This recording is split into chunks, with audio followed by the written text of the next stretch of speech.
My friends, the P tape is back. We are now in a situation where, if you can believe it, this, sorry, I'm hearing something weird. Are you guys getting decent sound? The P tape appears to be back. It never really went away. People told us, oh, the Russia conspiracy is over, but it was never over.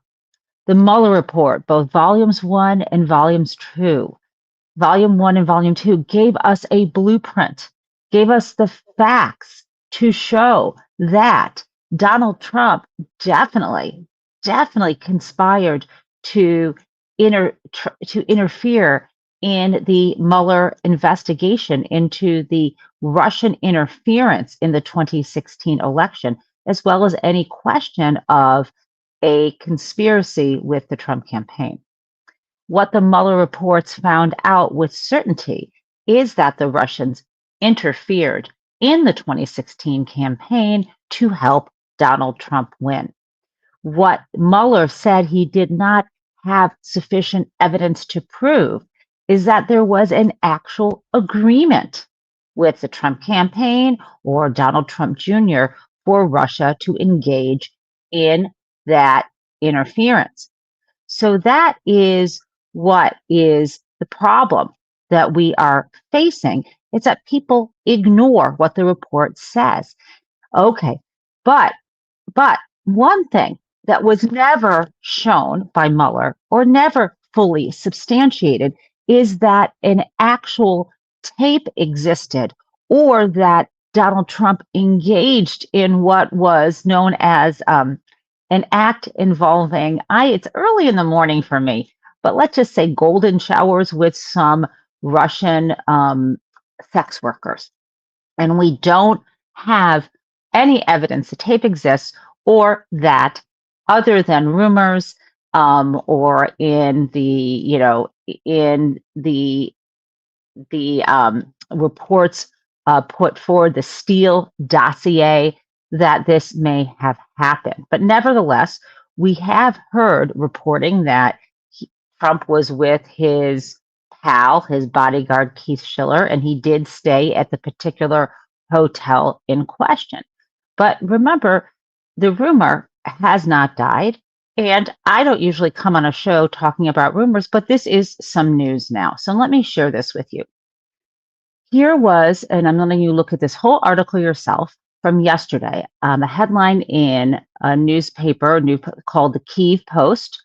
And this is a global paper. I guess it's not on paper, online news source that has been around for quite a while and apparently trustworthy. I checked, it's not some sort of KGB or some other foreign intelligence op.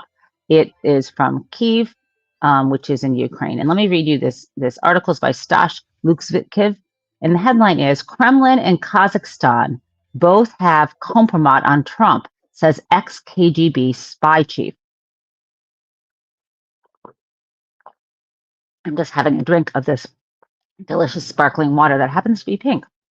Okay, the ex-KGB official and Kazakh spy chief who claimed Donald Trump had been recruited by the KGB on his watch now says that Kazakhstan tried to use compromise videos to blackmail Trump. So in this photo, on the right, you have former Secretary of State Rex Tillerson, and you see him during Trump's first term. I'm going to pop back into this shot so we can look at this together. So there is Rex Tillerson on the right, Secretary of State, and he is shaking hands with Kazakh chairman of the State Security Services, the KNB. His name is Karim Masimov. And there they are at the U.S. State Department in Washington. This was October of 2017. Now, here's what the allegations are: that Masimov, the man in the blue suit on the left, allegedly negotiated agreements with the U.S. based on blackmail leverage in their possession. Obviously, we need to hear from Rex Tillerson. He needs to speak up. But here's what the article says. The Kremlin and and let me just switch out of this. So I want to not have you have to stare at this. You can see what I am reading, and I'm going to drop the link into the chat so you have this for yourself so we can talk again about the P tape. Here's the article. It says that both the Kremlin in Russia and also Kazakhstan's government are both in possession of compromise incriminating U.S. President Donald Trump, according to Alnur Musayev, the former head of Kazakhstan's security service, who had been a KGB officer in Moscow in the 1980s. Again, I'm reading an article for you from the Kyiv Post. And I'm now going to paraphrase, not read it. And basically, this was an interview on February 6th. So this was just on Friday. And he was interviewed on a Ukrainian television show called Studio Zakhid.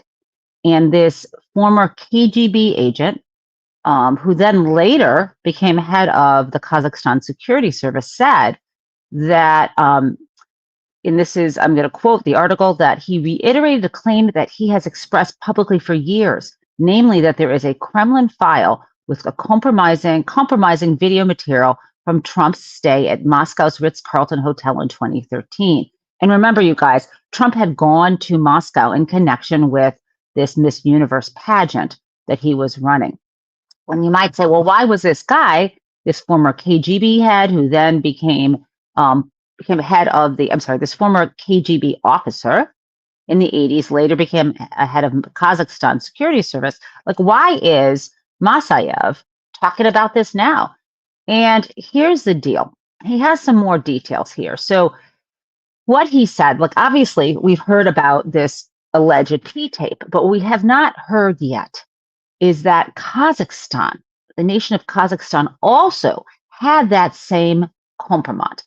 And what Masayev of Kazakhstan said, that this was, the way he just has always described it, is that the Russian security service, the FSB, has film footage, and that it relates to Trump's stay at the Ritz-Carlton. And what Masayev said is that the Kazakhstan security service has the files as well. And I want to quote Masayev from the television show. What he said was, these files were used by former chairman of National Security Committee, Karim Masimov, different guy, during a meeting with the U.S. Secretary of State, Rex Tillerson, in the United States.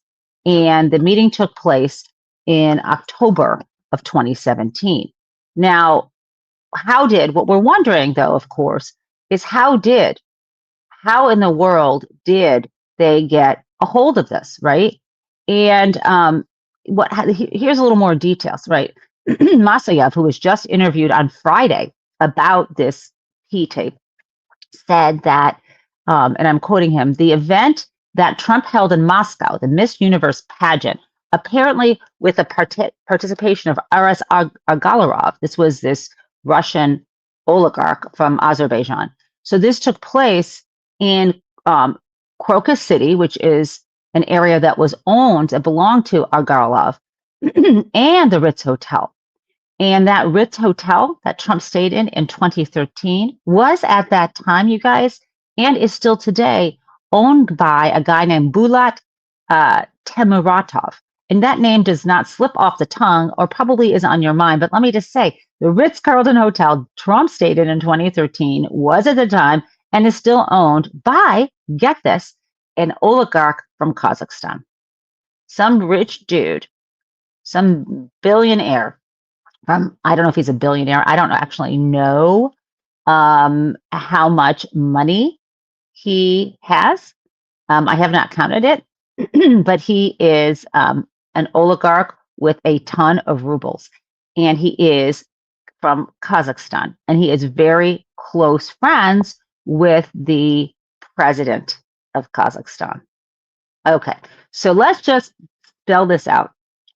The man who owns, and at the time, who has owned the Ritz-Carlton in Moscow for years, including when Donald Trump stayed there, is close friends with the president of Kazakhstan. So if there was something filmed at that hotel, it would be, according to the guy interviewed, Musayev, it would be now in the possession of the Kazakhs. And remember, if you're just joining me, we're talking about the P tape and the guy who was interviewed on Friday for Ukrainian television.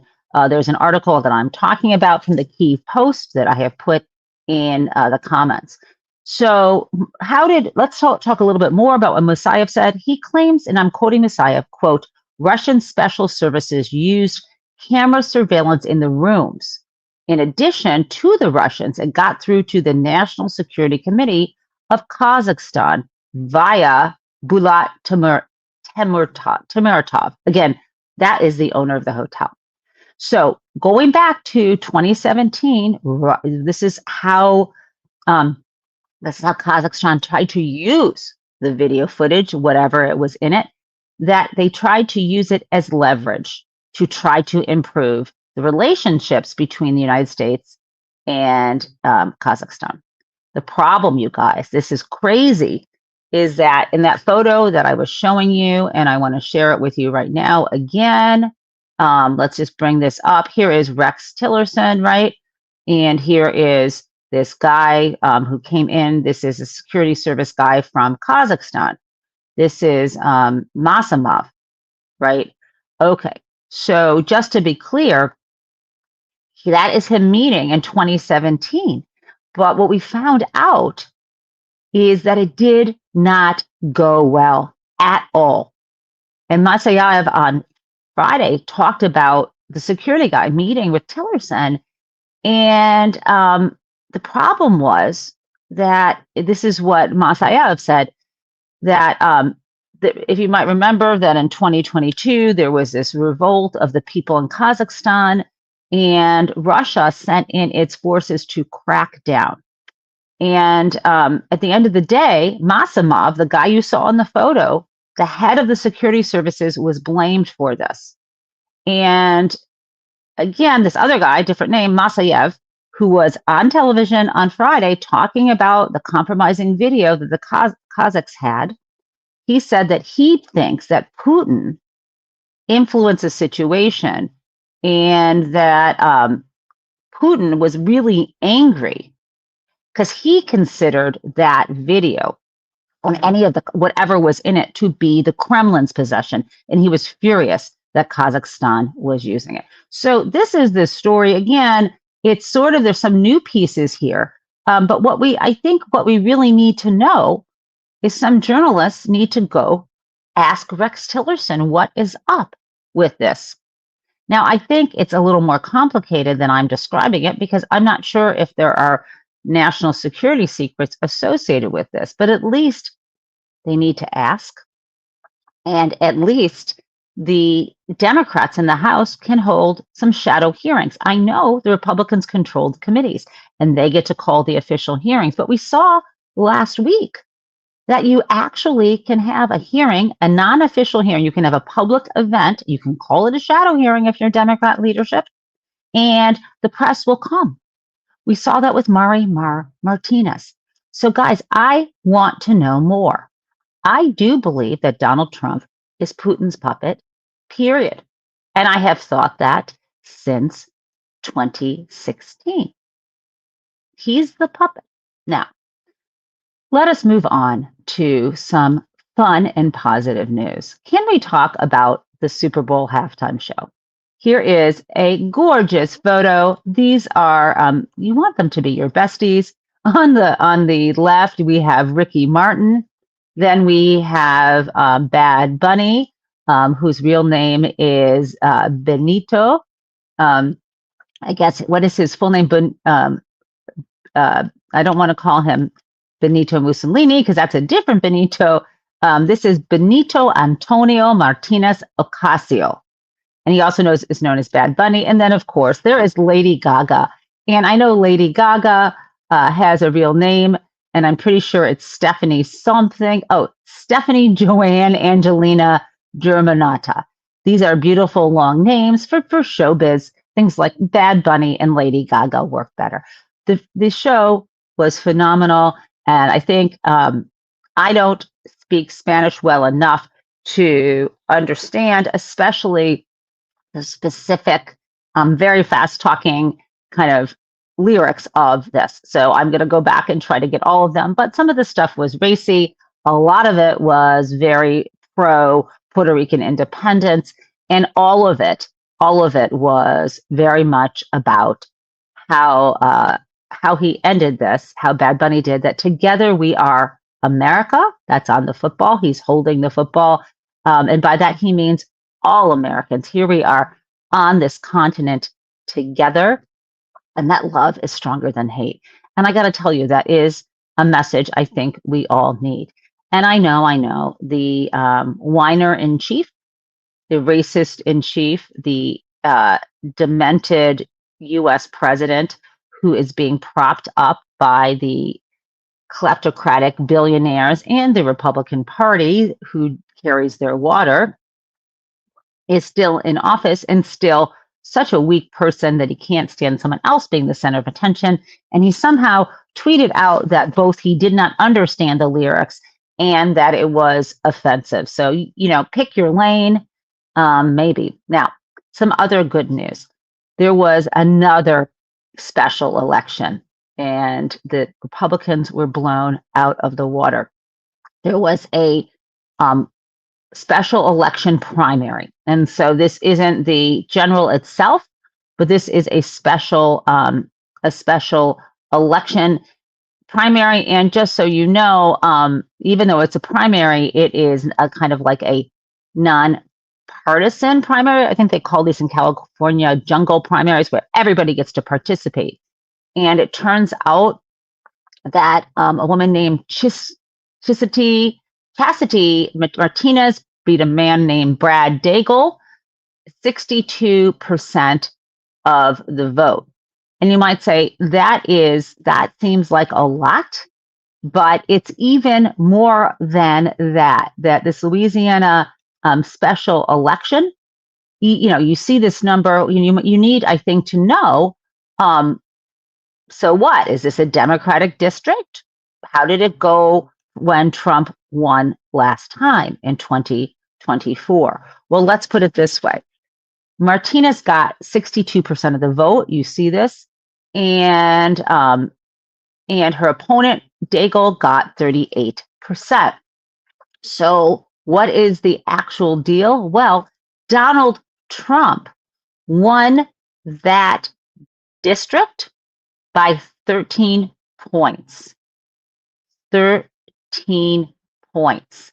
So when you think about that, that is a 37-point swing to the left. I like how that sounds. Now, this makes me happy. And of course, it freaks out Donald Trump. But one thing I want to make you feel good about, which is, and we still need to prepare, there are all these threats from Steve Bannon, and we need to take seriously the strong possibility that Donald Trump is going to use everything in his power to try to make the midterms not happen. But you will notice that there was not, as far as I saw it, ice at the Super Bowl.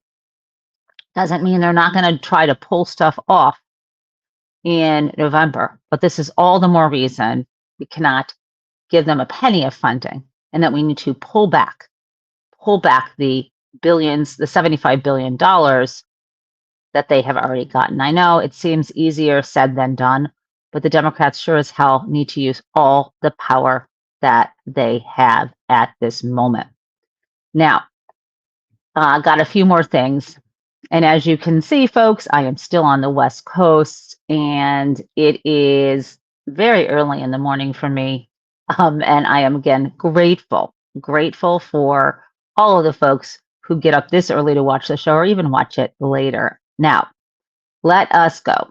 I want to show you, there is an ad that an organization called Jewish Democrats put forward about ICE and about Donald Trump's brutal, lawless, immoral, and basically ethically bankrupt, evil policies. Let me play this for you.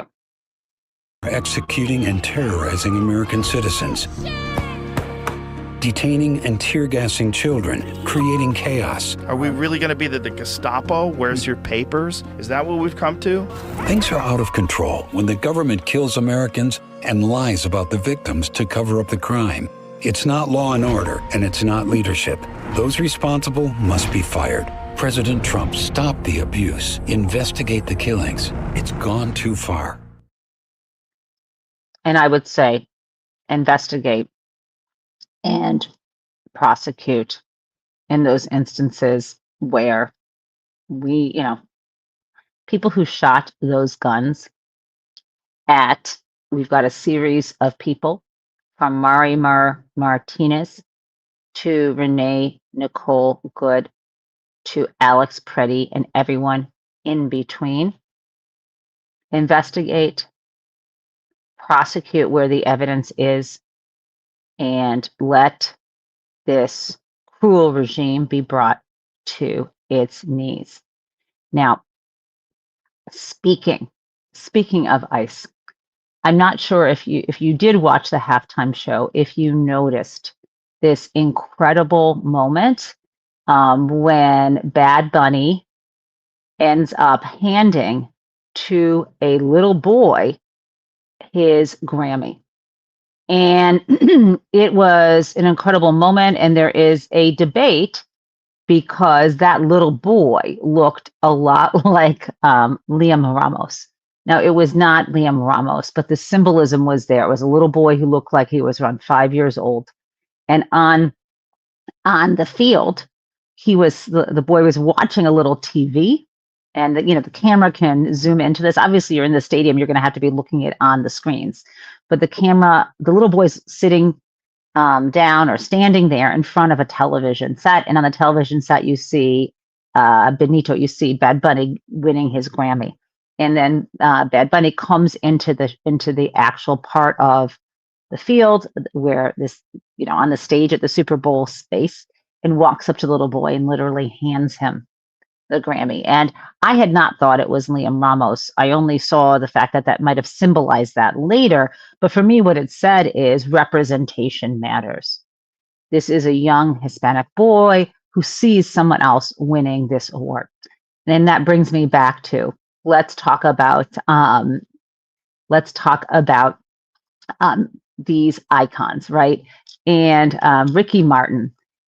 Ricky Martin, you might remember him from that song Rico Suave. And I know that he was one of the first crossover Latin type singing stars in the US. And someone said yesterday, Ricky Martin walked so Bad Bunny could fly. And so, I feel that this was a very soulful, wonderful show. Again, there was a lot of there are a lot of racy lyrics in this, and, great. This is freedom of speech. And, I think that NBC did bleep out some of the language in Spanish that would have been appropriate for people under the age of 18 who speak Spanish and would have understood this. Keep in mind, these songs are on the radio as well. But at any rate, I thought it was a fun celebration. So if you get a chance, take a look at that. Now, I got some more stuff for you, and also a crazy time. But let me first show you Dana Bash on CNN. Actually, chef's kiss, doing what you want a journalist to do, call someone out on their bullshit. So let me play this for you. Record surge in measles in the United States. South Carolina, for example, is currently reporting 800 cases. It's the worst outbreak since measles was declared eradicated more than 3 decades ago. Is this a consequence of the administration undermining support or advocacy for measles and other vaccines? I don't believe so. We've advocated for measles vaccines all along. Secretary Kennedy's been at the very front of this movement. Come on. No, he is. When the first outbreak happened in Texas, he said, get your vaccines for measles, because that's an example of an ailment that you should get vaccinated against. What happened with the core schedule that was released in the beginning of last month was to say, listen, we look at what happened in Europe. In Europe, if you give people 80 different vaccine doses to take, people start. But I'm specifically talking about measles here. I mean, you talked about RFK Jr., the group Children's Health Defense that he founded and ran up until 3 years ago, posted on X, despite the media's scare tactics, there's no reason to fear measles. Should people fear measles? Oh, for sure. And we actually are pretty aggressive at CMS. We fund any vaccine you want to take. There will never be a barrier to Americans get access to the measles vaccine. And, as a doctor, your message to people about the measles vaccine Take the vaccine, please. We have a solution for a problem. Not all illnesses are equally dangerous, and not all people are equally susceptible to those illnesses. But measles is one you should get your vaccine. Dr. Mehmet. So he lied. RFK Jr. absolutely has no interest and denounces the vaccines and actually wants there to be a kind of survival of the fittest with measles. So I'm glad she said, oh, come on. But she should have pushed back even more. But look, even saying, oh, come on, and pushing back and not allowing it, thank you. Now, another clip to show you. Biden knew exactly what he was doing, and he created this huge mess that now President Trump is there to. Let me start and tell you, here we are going to have, this is Rep. Tony Gonzalez with his BS saying that whatever they're defining as a problem, the mess, I don't consider people coming to America and wanting to live the American dream and do what the Cato Institute says, contribute to, this is this recent, I'm going to share this immigration study, we have that just came out, having, immigrants to the United States contribute $4.5 trillion between 1994 and 2023, right? That contribute that much money that the average immigrant, according to Cato, is less costly than the average born U.S. American. And they impose, according to the Cato Institute, lower costs per person. And I will share that data with you in a second. So I'm just going to call out the framing. There is no mess. Immigration is good. Immigration's good. Okay, so let's continue from here and listen carefully to what he has to say about Liam Ramos. Because let me remind you, I was thrilled that Liam Ramos came back home, but I think thank you. Thank you so much, Joanna, for joining. I was grateful that Liam Ramos was brought home thanks to the advocacy of Representative Joaquin Castro, as well as back home in Minneapolis, Ilhan Omar. And now, unfortunately, the Trump administration is going to court to halt his family's asylum application.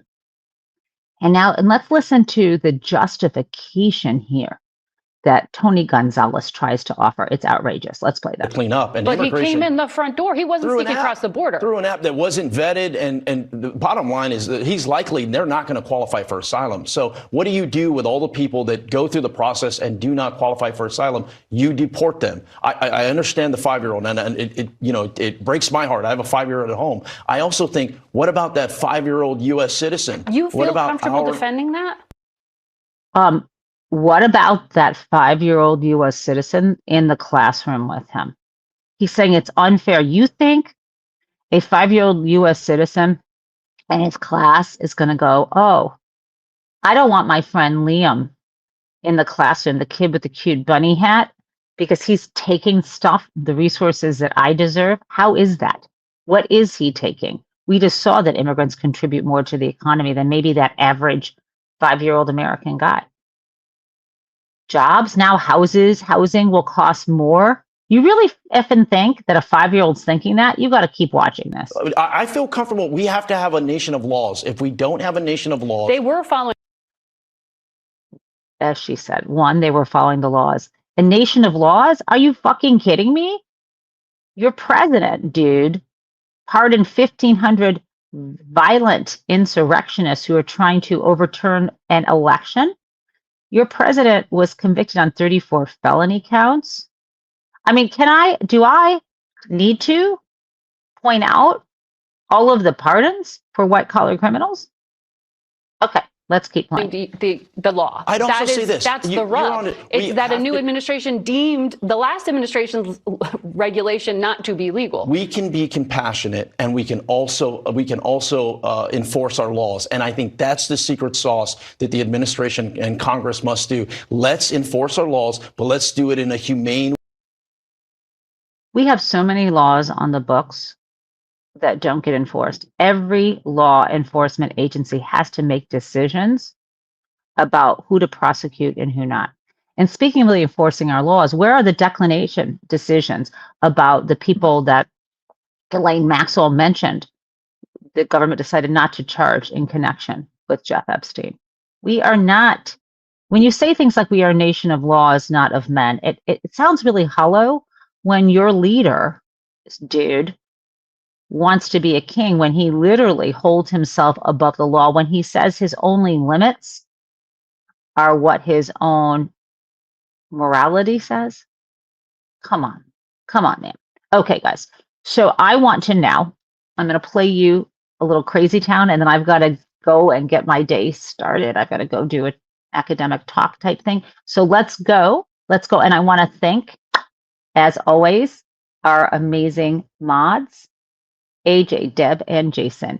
And now a little Crazy Town for you.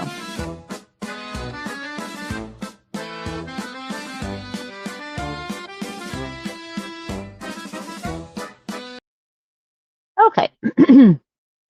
Speaking of RFK, total Crazy Town. He is asked about what he's going to be eating for the Super Bowl, because people tend to, watching football, indulge in all kinds of snacky type behavior.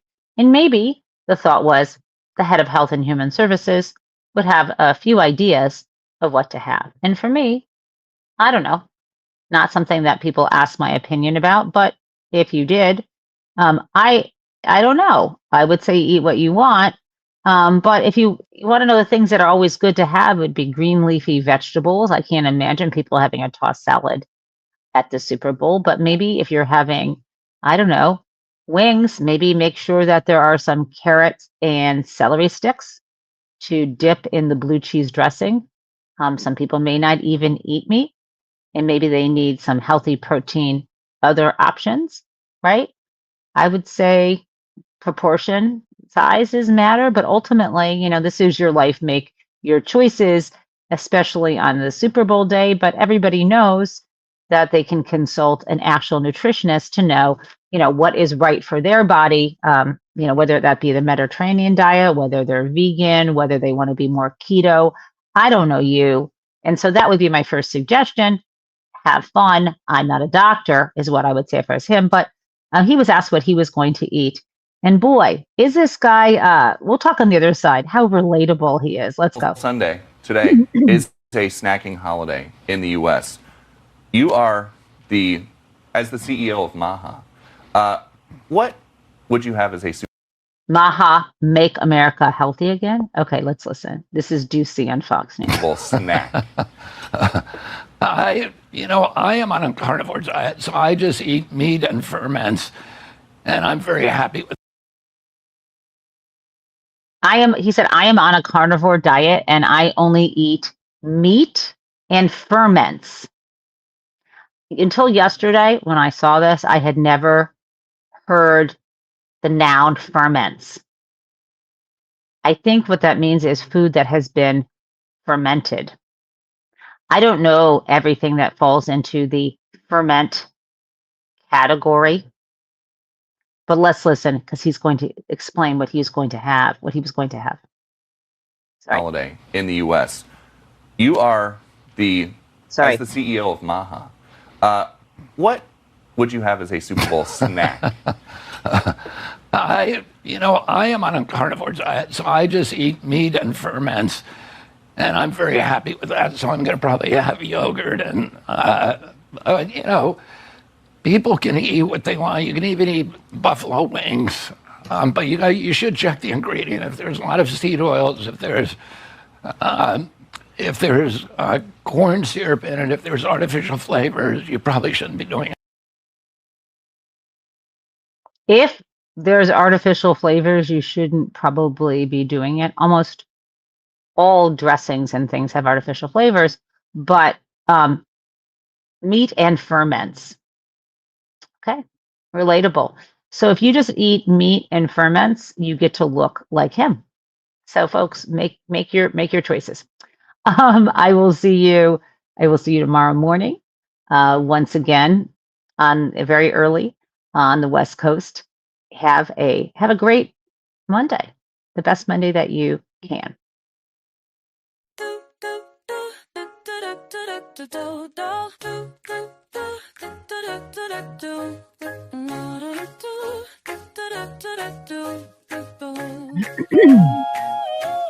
Hello, prison mates. It's the Gen Taub show where welcome everyone. Let's learn about what is happening in politics yesterday and today. There is hope, and we are together in this democracy we work for.